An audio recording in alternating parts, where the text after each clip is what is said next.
Bonjour et bienvenue à votre troisième semaine de formation dans le cadre de la méthode Capacité Infinie. On en est rendu à la leçon 3, l'étape numéro 1.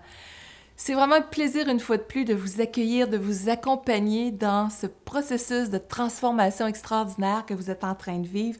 Sûrement que vous avez déjà des résultats qui sont assez touchants depuis les 2 premières semaines et soyez très à l'aise de me partager ça autant dans le groupe Facebook que sous les vidéos. C'est toujours plaisant ces interactions-là.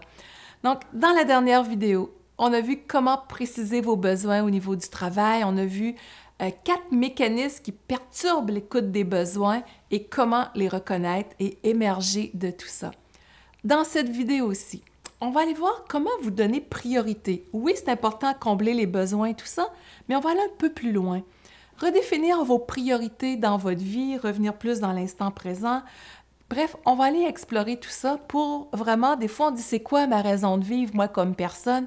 Bien, je pense que ce qu'on va voir aujourd'hui va vous aider à vous connecter à ça. Qu'est-ce qui est important pour moi? C'est quoi ma raison de vivre? Et est-ce qu'au quotidien, je suis en train de me perdre des fois là-dedans où tout va déjà merveilleusement bien? En plus, aujourd'hui, je vous offre une méditation exceptionnelle. J'appelle ça la détente cadeau. Vous pouvez la télécharger sous la vidéo, tout comme votre cahier d'exercice aussi à chaque semaine, à chaque leçon.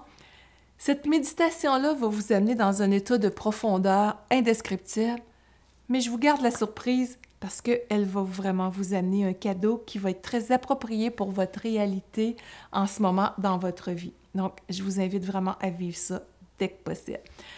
On parle de définir nos priorités dans notre vie. Comme d'habitude, je vous l'ai dit, hein, j'ai mon écran d'ordinateur pour être sûre d'avoir accès à tous mes points de repère car je veux toujours vous amener le maximum, donc je me permets d'y référer. Je suis toujours aussi présente avec vous pour autant.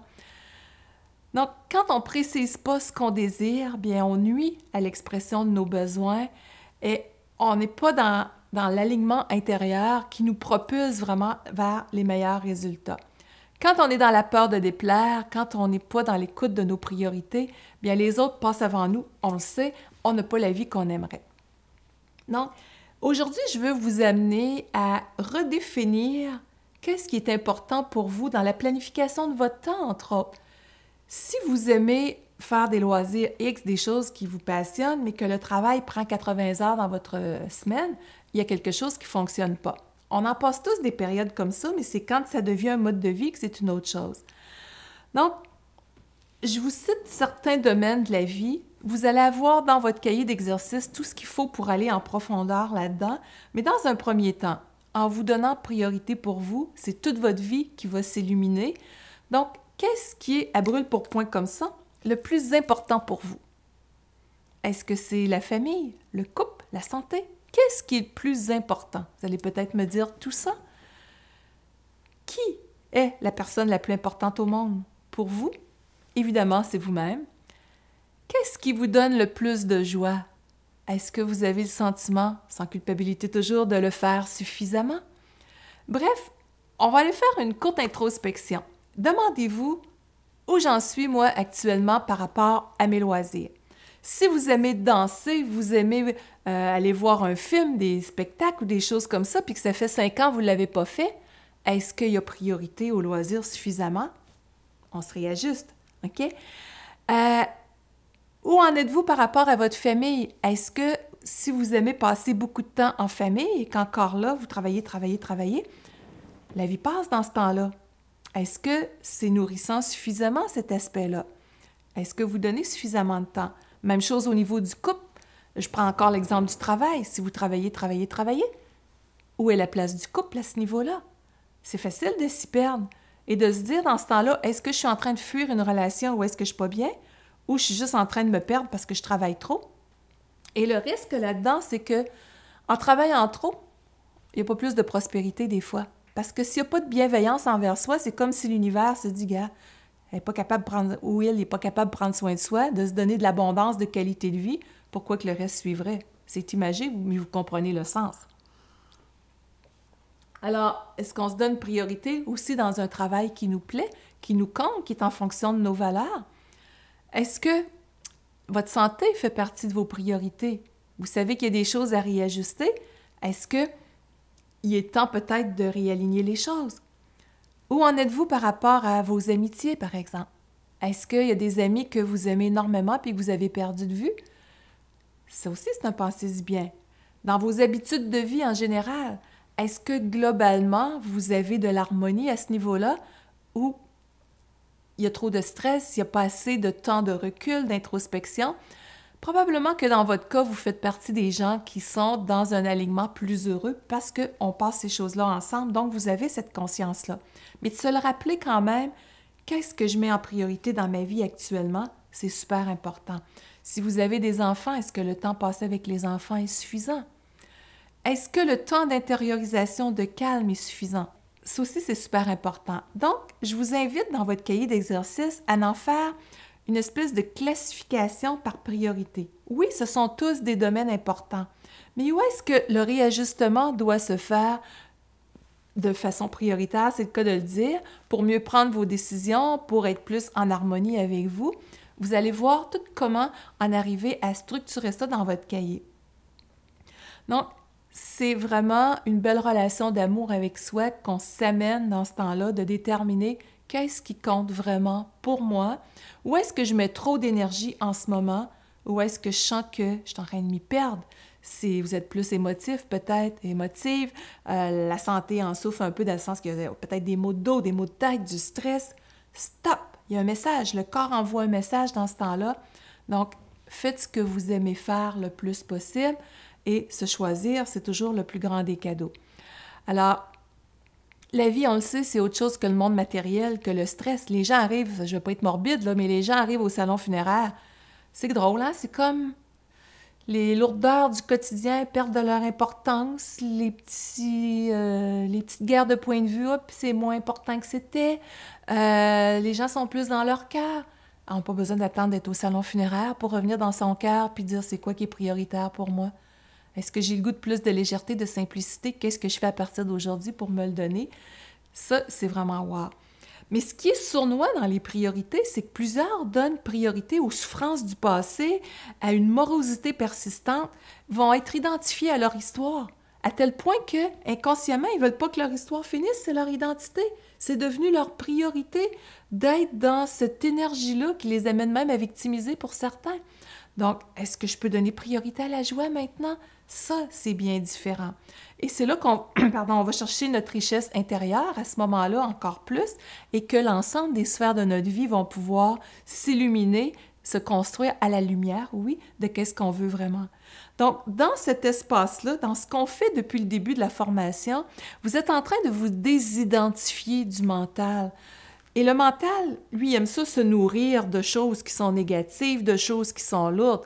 Comme j'explique dans mon livre « Les messages de l'ego, paix, amour et joie, ici maintenant » que vous retrouvez sur lynnebolduc.com à la section bibliographie, on a tous un corps de souffrance qui a accumulé, si on veut, en image, comme une grosse bulle autour de nous. On en fait une caricature. Ou est-ce que c'est nos souffrances, nos blessures, nos émotions difficiles, bref, toute cette affaire de mental-là, OK, là, de lourdeur. Et ce corps de souffrance-là a besoin de se nourrir d'énergie fraîche. Il va faire quoi?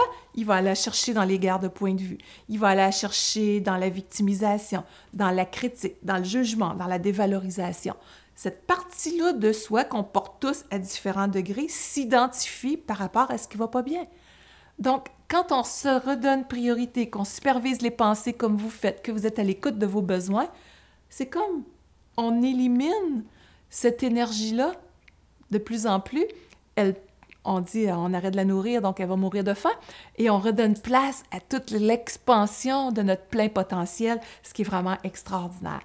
Donc, on devient libre, on devient en pouvoir personnel dans ce temps-là. On est capable d'observer ces mécanismes-là, les intercepter.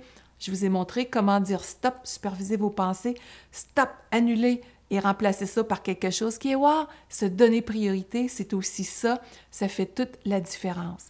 Donc, donner priorité à notre vie, c'est donner priorité à l'instant présent aussi. Notre vie, elle se passe ici et maintenant.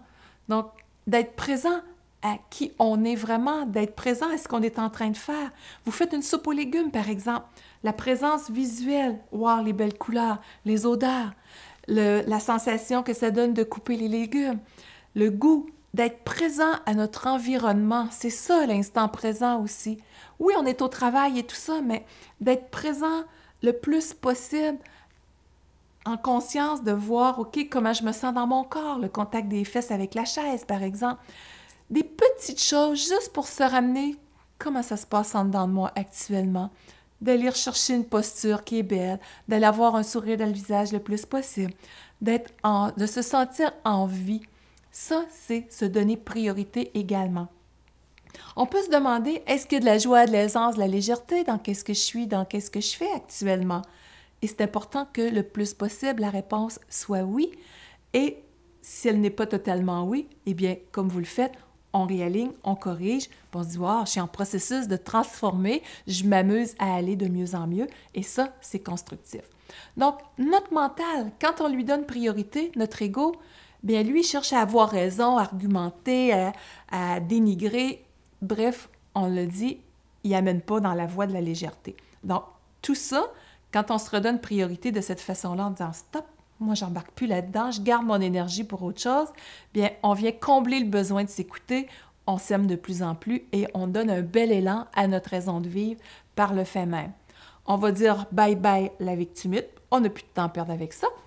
On va s'observer, agir et réagir. Est-ce que je suis en train de me créer de la joie, de la légèreté ou je suis en train de me laisser aspirer par des choses qui sont plus constructives? OK? Et dans ce temps-là, bien, c'est certain, vous allez protéger votre vitalité, baisser vos niveaux de stress et d'émotions difficiles par le fait même. Parce que quand on souffre, dites-vous bien que c'est le mental qui a pris le contrôle. Donc, quand on est dans l'ouverture à ce qui est, qu'on est capable d'accueillir qu'est-ce qui se passe, dites-vous bien, dans la vie, tout est temporaire. Tout ce qu'on a vécu a fini par avoir une solution. Donc, ça va être encore pareil. Donc, même si ça va moins bien, on pourrait blasphémer à outrance, ça ne changera rien à part de tirer vers le bas. Donc, dans ce temps-là, dire « OK, j'accueille ce qui est là, je suis dans la pleine conscience de ce que je suis en train de vivre. Ça fait 23 ans que j'enseigne ça et je me dis, pour moi, de le pratiquer, ça m'aide énormément. Puis j'ai eu tant de témoignages de gens à travers le monde qui me disent, ça a changé ma vie quand j'ai amené cette approche-là. » Donc, ça vous amène à ce moment-là à être beaucoup plus centré. Ça ne veut pas dire qu'on est d'accord avec la situation, mais quand je me place dans un état de neutralité, comme observateur, comme si je regardais un film, si quelqu'un d'autre vivait cette situation-là, qu'est-ce que vous lui diriez? Reste calme. Imagine-toi que tu t'élèves au-dessus, que tu regardes ça plus en perspective, pour avoir une vision plus claire, pour poser les bonnes actions justes et pour avoir l'éclair des solutions encore plus au niveau de la direction intuitive, si on veut.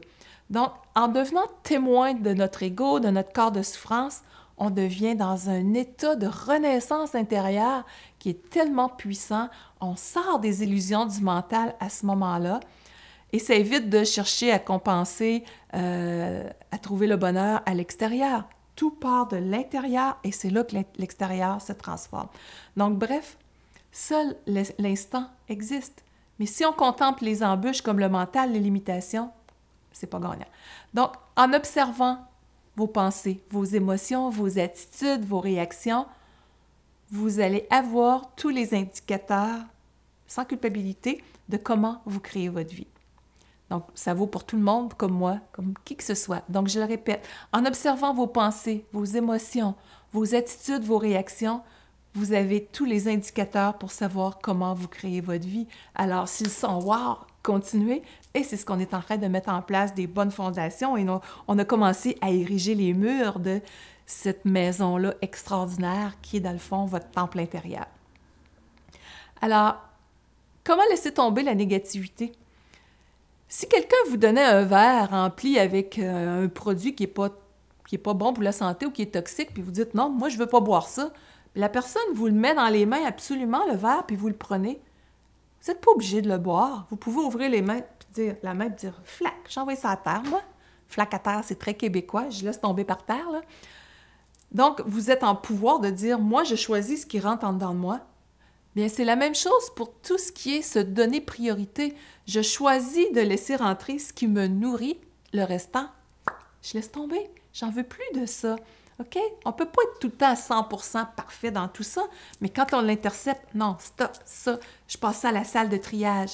Et comment renoncer aux limitations, à la négativité, entre guillemets? Bien, tout ce que vous accueillez en spectateur, dans la neutralité, ça vous conduit à la paix encore plus avec les outils que vous avez depuis le début. C'est ce qu'on appelle le miracle du lâcher-prise, dans le fond. Le lâcher-prise, c'est accepter que pour l'instant, les choses sont comme ça, qu'elles vont se transformer, que vous êtes en action dans ce sens-là, mais restez détaché du plan émotionnel le plus possible. Oui, c'est important de pleurer des fois, d'extérioriser. Moi aussi, j'ai besoin de ça des fois. Mais au lieu de rester là-dedans 3 jours, ça peut durer 3 minutes, puis on va émerger. Ça fait la différence. Donc, lâcher prise, c'est accepter que le moment présent, il est comme ça pour l'instant, sans réserve, de renoncer à la résistance intérieure ou à l'ego qui aimerait toujours que les choses soient faites de telle façon, puis on ne peut pas harmoniser les choses avec l'ego, ça ne se fait pas. Donc, la résistance, c'est le mental, et quand vous êtes dans un état de lâcher-prise, bien, vous voyez beaucoup plus clair pour passer à l'action, et ça nous sort des résistances, c'est extraordinaire. Donc, lorsque vous prenez action, que vous passez à l'action, oui, vous reprenez votre pouvoir personnel. Il y a des gens qui aimeraient ça, des fois, toujours être ailleurs, comme s'ils fuyaient leur vie. Et c'est comme si ces personnes-là trouvaient leur instant présent intolérable. Parce que plus que se recentrer est présent, plus que le silence se fait, c'est comme il y a une espèce de peur pour certaines personnes que ce qui est enfoui en dedans émerge. Mais il faut que ça sorte, ces choses-là, à un moment donné aussi. Puis ça ne veut pas dire que ça va sortir dans le chaos.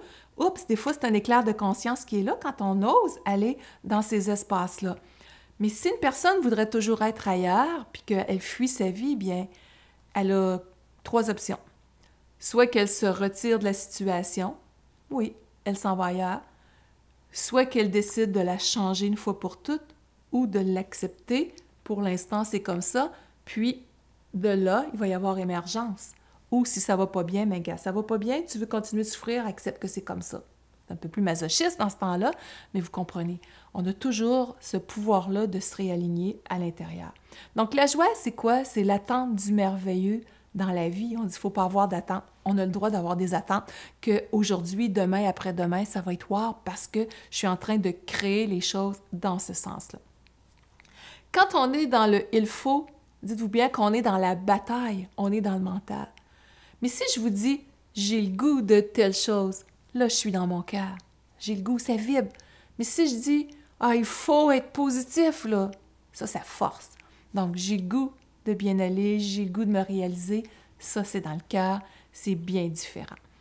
Et quand on est dans le cœur, bien, moi, je trouve que le cœur, c'est le porte-parole de notre intelligence supérieure. Je vous invite à faire des recherches à ce niveau-là sur Internet. C'est prouvé que le cœur a son propre cerveau. Son champ électromagnétique est encore plus grand que le cerveau. Il y a un pouvoir de transformation extraordinaire. Et dans la prochaine vidéo, d'ailleurs, je vais vous en parler avec un exercice spécifique. Là, j'ai 2 exercices pour ce module-là, cette leçon-là, si on veut, à vous suggérer. Durant les 7 prochains jours, amusez-vous à considérer chaque personne que vous allez rencontrer comme la personne la plus importante au monde, y compris vous-même, bien entendu. C'est pas dans le sens qu'on veut être utopique, idéaliste et tout ça. C'est juste de se pratiquer à voir le meilleur, le beau, un peu partout d'ailleurs. Donc, chaque personne que vous rencontrez, amusez-vous à la voir comme quelqu'un qui réussit bien, ne serait-ce, quelqu'un qui est bien, qui est heureux. Ça peut être la façon de le faire également. La personne va recevoir cette énergie-là. Et observez en dedans, quand vous allez le faire, l'espèce de wow, le courant d'amour, de joie que ça va vous donner. Vous allez donner priorité à l'essentiel dans la vie. Ça change tout. Et ça fait quoi avec le mental? Ça le tasse. Le mental qui aime ça juger. « Ah, son chandail va pas bien avec ses pantalons. » Stop! Qu'est-ce qu'il y a de beau dans cette personne-là? Je la vois heureuse. Ça fait toute la différence. Donc, dans les 7 prochains jours, amusez-vous à partager cette énergie-là, oui, en silence, mais à la vivre. L'autre chose aussi, je vous lance un autre défi. Ça, vous pouvez vous dire, je me donne juste peut-être une demi-journée quand vous allez commencer parce que c'est assez intense. Une demi-journée sans vous plaindre, sans critiquer, sans porter de jugement sur qui que ce soit, sur vous-même ou sur les événements, ou encore de sombrer dans les excuses ou les explications. Une demi-journée à juste rester dans l'observation de ce qui est, rester au neutre le plus possible. Ah, c'est comme ça. Ça va être un défi parce que notre nature humaine, elle aime ça. Elle est caractériser les choses, si on veut. Donc, vous allez le retrouver dans votre cahier d'exercice aussi. Amusez-vous à pratiquer ça. Ça nous décroche du mental avec la pratique. C'est extraordinaire. Donc, faites cet exercice-là de temps en temps, je vous dirais, jusqu'à temps que ça puisse devenir un mode de vie idéalement, mais de le pratiquer, c'est super. Donc, vous faites juste vous dire aussi dans le quotidien, OK, pour l'instant, c'est comme ça, j'observe ce qui est là, puis je continue d'être en action dans mes pensées, dans mon quotidien, mais être observateur, c'est super important. Donc, je vous le rappelle, vous avez votre méditation cadeau sous la vidéo. Allez vivre cette expérience-là, c'est un pur bonheur. Et dans la prochaine vidéo, je vous apporte cet exercice-là extraordinaire pour vous aider à transformer des situations, des émotions, en les passant par votre cœur. C'est extraordinaire. J'ai pas de mots pour décrire cet exercice-là. Et on va aller voir comment éviter que les émotions prennent le contrôle avec une autre approche un petit peu plus détaillée. Alors, d'ici là, bien, prenez plaisir à faire vos exercices, vos 7 pensées positives. Réécoutez cette première méditation-là qui est super, super importante. Si vous pouvez la faire à tous les jours, c'est vraiment un beau cadeau que vous allez vous faire. Et vous avez la chance de superviser. Bref, vous voyez ça comme un amusement, comme une joie de vivre que vous vous donnez au quotidien et non comme un travail sur soi. On met cette notion-là de côté. Je m'amuse à me faire du bien et tout ça va faire toute la différence. Alors, on se revoit pour la prochaine vidéo où est-ce qu'on va parler du cœur.